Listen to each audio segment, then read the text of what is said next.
Welcome to the Presence Driven Life podcast. I'm Cindy Powell, your host and a fellow pilgrim on the journey to know Jesus and make him known. The world around us has grown increasingly chaotic, but in his presence is fullness of joy. Join me today as we explore what it might look like to live from the beauty and peace of his presence.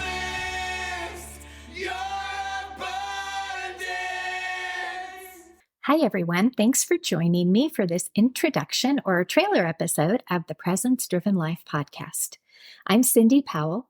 I'm a prayer, a writer, a sometimes speaker, and a full-time lover of God's presence.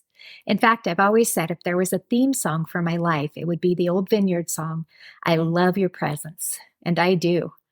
But I've discovered along the way that while most of us are familiar with the concept of God's presence, or maybe even the theology of God's presence, the idea of actually abiding in and living from his presence can seem completely foreign, or maybe even impossible. Here's the thing, though. We need his presence desperately. Psalm 16:11 says, in his presence is fullness of joy. And boy, does the world need some authentic joy. We also need the peace and hope, and really everything else that is good that flows from being with him. Really, it flows from being face to face with God.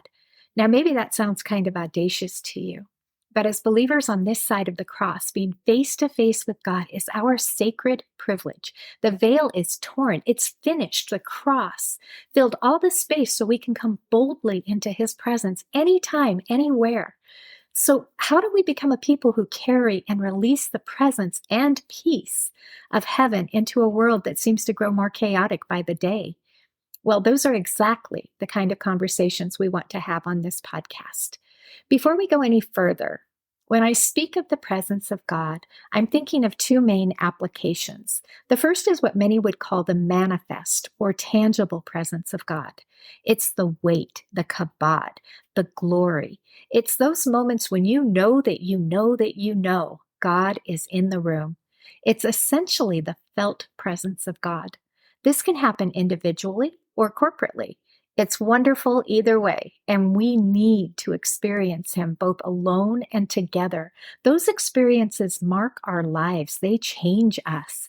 But as much as we love and need those tangible experiences of God's presence, the second aspect is equally important. We need to train or really discipline our senses to the daily reality of Christ in us, the hope of glory.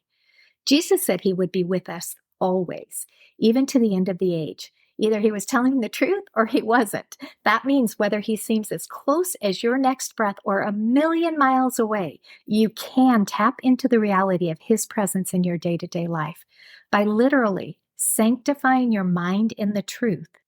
Anytime, anywhere, regardless of what you do or do not feel, you can recognize that you are seated in heavenly realms with Christ.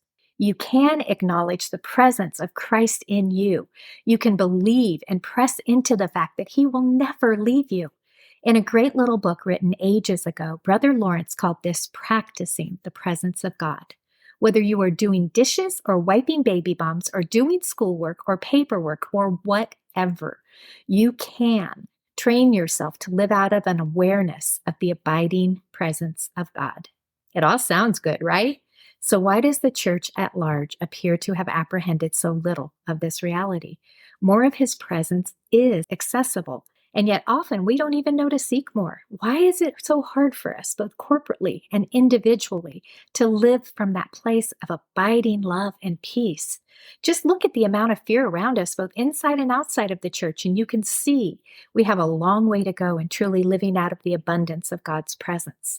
Again, why? I often say that truth is simple, but the application of truth in a fallen world, amongst broken, messy people living with a multitude of cultural and generational strongholds, is incredibly complex and nuanced. That's why our lives need to be driven by his presence, by eternal truth, and not by circumstances or feelings. It all preaches good, right? That's the easy part. But we're all in process when it comes to authentically living it out. Living it out means we go beyond the platitudes and scriptural band-aids that we so easily default to, and we start talking about real issues that affect and often hinder real people from pressing in for more of God. And that is our desire. That's my desire, to press in. As we do that, just a heads up, you're not going to find any professional Christians around here, just fellow pilgrims on the journey to know Him and make Him known. Our hope is to release a new episode each Monday. Sometimes I'll be solo, sometimes I'll pull in some amazing guests, always with the goal of having conversations about issues that can and do affect the spiritual lives of those who desire a deeper reality in God. We want to contend for the freedom to be brutally honest, but in a way that continues to honor God and doesn't deny biblical truth. I hope you'll join us as we learn to practice His presence together. I hope you enjoyed this introduction to the Presence Driven Life podcast. If you'd like to catch our regular episodes as they're released, don't forget to hit the follow button. Thanks, and have a great week in His presence.